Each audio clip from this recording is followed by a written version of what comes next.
कैसे हो दोस्तों? आशा है सब लोग ठीक होंगे, आपका परिवार सेहतमंद होगा।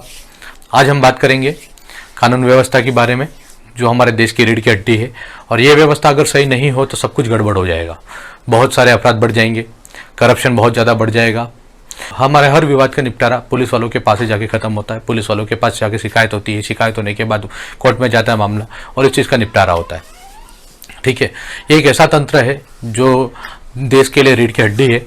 अगर यही कमज़ोर हो जाएगा तो हमारा देश मुंह के बल गिर पड़ेगा। ठीक है, तो हम आज इसी बारे में बात करेंगे। ज़िंदगी में छोटे मोटे झगड़े होना, बहस होना किसी से आम बात है। हमारे पड़ोसी से हो जाता है, हमारे पारिवारिक झगड़े हो जाते हैं, प्रॉपर्टी को लेकर विवाद हो जाता है, किसी भी तरह का कोई वाद विवाद हो सकता है ना। तो जब हमें कुछ रास्ता नहीं सूझता तो कहाँ जाते हैं? हमारे पास एक ही रास्ता होता है, कानून का रास्ता। हम वही अपनाते हैं, वहाँ जाके शिकायत करते हैं और हम सोचते हैं कि हमारी समस्या वहाँ जाने के बाद सुलझ जाएगी। कई बार क्या होता है कि समस्या सुलझने की बजाय उलझ जाती है और हमारा निवारण नहीं होता, उल्टा हम भी फंस जाते हैं।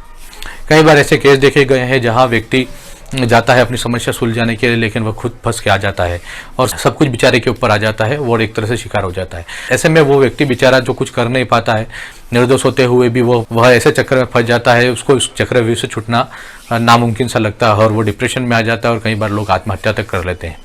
ठीक है, तो मेरे कहने का मतलब यह है कि हमारे देश के जो कानून व्यवस्था है वो इतने सुदृढ़ होनी चाहिए कि किसी भी निर्दोष व्यक्ति को सजा ना मिले। लेकिन दुर्भाग्यवश मैं जो कह रहा हूँ ये मुमकिन नहीं है और हमारे देश में करप्शन बहुत ज़्यादा है और कुछ पुलिस वाले ही कानून व्यवस्था बिगाड़ बैठे हैं और वो खुद इतना करप्शन कर रहे हैं और लोगों को तो जैसे एक शिकार की तरह देखते हैं। जिसके पास पैसा है पुलिस वाले उसी के पास, ऐसी कंडीशन आज भारत देश की हो गई है। तो दोस्तों, पुलिस वाले अगर आपको भी परेशान कर रहे हैं, आपके किसी झगड़े का सुलझाने की बजाय उलझा रहे हैं, बेवजह आपको परेशान कर रहे हैं, तो आज आपको करना क्या चाहिए, हम आज इसके बारे में बात करेंगे। तो चलिए शुरू करते हैं।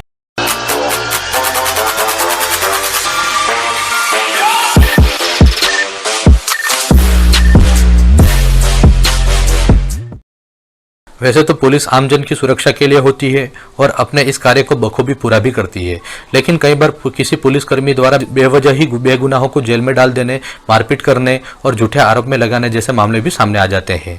ऐसे में आप भी सोच में पड़ जाते होंगे कि जिस पुलिस के पास हम अपनी शिकायतें लेकर जाते हैं, अगर वही हमें तंग करने लगे तो इसकी शिकायत हम कैसे करें। ऐसे में ये जान लेना बेहतर होगा कि पुलिस द्वारा किए गए दुर्व्यवहार की शिकायत भी की जाती है। एक तरफ जहाँ पुलिस वालों को नागरिक की सुरक्षा के लिए तैनात किया जाता है, वहीं उनको भी भी सिखाया जाता है कि वह नागरिकों के साथ किसी भी प्रकार का कोई भी भेदभाव नहीं करेंगे और नागरिकों को बिना किसी मतलब के परेशान भी नहीं करेंगे। पुलिस ज्वाइनिंग के समय उन्हें प्रतिज्ञा भी दिलवाई जाती है कि वे भारत देश व भारत देश में रहने वाले नागरिकों की रक्षा करेंगे, किसी भी प्रकार का कोई भेदभाव नहीं करेंगे, उनको जो शक्ति दी गई है उसका गलत इस्तेमाल भी नहीं करेंगे। परंतु कभी कभी ये पुलिस वाले अपनी शक्ति का गलत इस्तेमाल करके लोगों को परेशान करते हैं।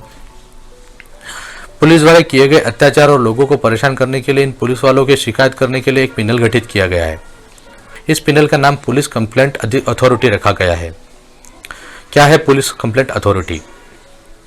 पुलिस द्वारा किए गए अत्याचार से निवारण के लिए व लोगों को परेशान न करने से रोकने के लिए उच्चतम न्यायालय ने पुलिस कंप्लेंट अथॉरिटी का गठन किया, ताकि पुलिस अपनी शक्ति का गलत तरीके से इस्तेमाल न करे और बिना किसी वजह से लोगों को परेशान न करे। यह पुलिस कंप्लेंट अथॉरिटी पुलिस अधिकारी या किसी सिपाही के खिलाफ की गई शिकायत को सुनता है और उसका समाधान करता है।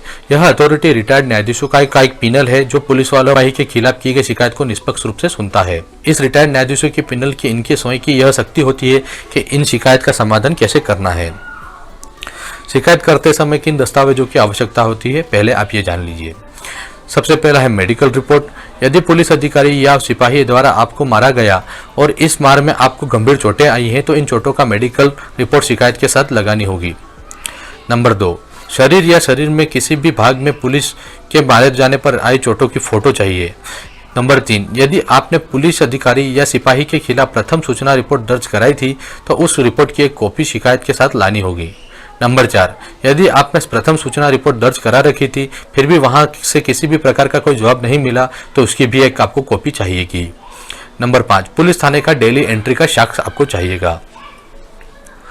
कब पुलिस के खिलाफ शिकायत आप दर्ज करा सकते हैं? यदि पुलिस हिरासत में किसी व्यक्ति की मृत्यु हो जाती है। नंबर 2, यदि पुलिस हिरासत में किसी महिला के साथ बलात्कार हो जाता है। नंबर 3, यदि कोई पुलिस वाला अपनी शक्ति का गलत इस्तेमाल करके किसी व्यक्ति की संपत्ति पर जबरन कब्जा कर लेता है या उसे ऐसा करने की कोशिश करता है। नंबर 4, यदि पुलिस द्वारा जबरन वसूली की जाती है। पुलिस के खिलाफ शिकायत दर्ज करने की प्रक्रिया क्या है? पुलिस अधिकारी या सिपाही के खिलाफ शिकायत दर्ज करने की इस प्रक्रिया यह है कि इसमें आपको पुलिस कंप्लेंट अथॉरिटी को लिखित में शिकायत दर्ज करनी होती है। शिकायत करते समय आप इन बातों का ध्यान रखना होता है, जैसे कि नंबर 1 शिकायतकर्ता का नाम, नंबर 2 शिकायतकर्ता का निवास स्थान का पूर्ण पता, शिकायतकर्ता को अपनी कॉन्टैक्ट डिटेल भी डालनी होगी, जिस शिकायत के बारे में वह सूचना देने जा रहे हैं उसकी संपूर्ण जानकारी लिखे, क्या हुआ था, कब हुआ था, वह किस समय पर और किस स्थान पर, उस पुलिस अधिकारी या सिपाही का नाम जिसके खिलाफ शिकायत दर्ज करनी है, यह कारण भी लिखे कि उसने क्या किया था, यदि उस घटना का चश्मदीद गवाह है तो उसका भी नाम लिखें। यह सब जानकारी एक सफ़ेद कागज पर साफ साफ लिखें और पढ़ने योग्य लिखें। यह सब करने के बाद इस शिकायत को पुलिस कंप्लेंट अथॉरिटी के कार्यालय में रजिस्टर्ड डाक द्वारा भेजना होगा। इन कार्यालय का पता प्रत्येक जिले के अनुसार अलग अलग होता है। पुलिस कंप्लेंट अथॉरिटी में शिकायत करने के बाद आपको इन बातों का ध्यान रखना है। पुलिस कंप्लेंट अथॉरिटी में शिकायत दर्ज करने के बाद निश्चित समय के भीतर वहां से कोई जवाब नहीं आता है, आप उनसे देरी या जवाब न देने का कारण भी पूछ सकते हैं।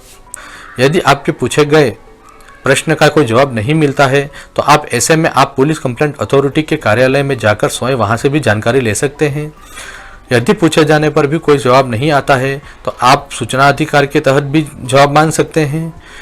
इसके बाद यदि पुलिस कंप्लेंट अथॉरिटी के आदेश से आप संतुष्ट नहीं हैं तो आप संबंधित थाने में जाकर एफआईआर भी दर्ज कर सकते हैं। नंबर 5, यदि आपके द्वारा लिखवाई गई एफआईआर की सुनवाई नहीं होती है तो आप पुलिस अधीक्षक के कार्यालय में भी जा सकते हैं। अगर आप पुलिस अधीक्षक कार्यालय से भी निराश हो जाते हैं ऐसे में आप मजिस्ट्रेट के समक्ष न्यायालय में जा सकते हैं। दोस्तों, मेरी ये जानकारी आपको कैसे लगी और अगर इसमें कुछ कमी रह गई है तो अपनी राय आप कमेंट बॉक्स में भी लिख सकते हैं। मुझे आशा है कि वीडियो आपको बहुत पसंद आया होगा। आप इस वीडियो को आप शेयर भी कर सकते हैं ताकि ज़्यादा से ज़्यादा लोगों को इस चीज़ के बारे में पता लगे और बेवजह किसी पुलिस वाले से घबराए नहीं। और किसी भी सूरत में आपको किसी भी पुलिस वाले से डरने की ज़रूरत नहीं है। कानून सबके लिए एक जैसा होता है, चाहे उसके पास कुछ शक्तियाँ ज़रूर दी होती हैं लेकिन वो शक्तियाँ आम आदमी के लिए ही होती हैं ताकि वह सुरक्षा का अनुभव कर सके। लेकिन इसके बावजूद भी देखो, अगर वो डराने की कोशिश करता है तो आप मैंने जो प्रक्रिया बताई है उस पुलिस वाले के खिलाफ शिकायत भी कर सकते हैं। तो आशा करता हूं आप सबको यह अच्छा लगा होगा। इसी के साथ मैं आपसे विदा लेना चाहूंगा। मिलता हूं अगले वीडियो में। धन्यवाद आप सबका समय देने के लिए।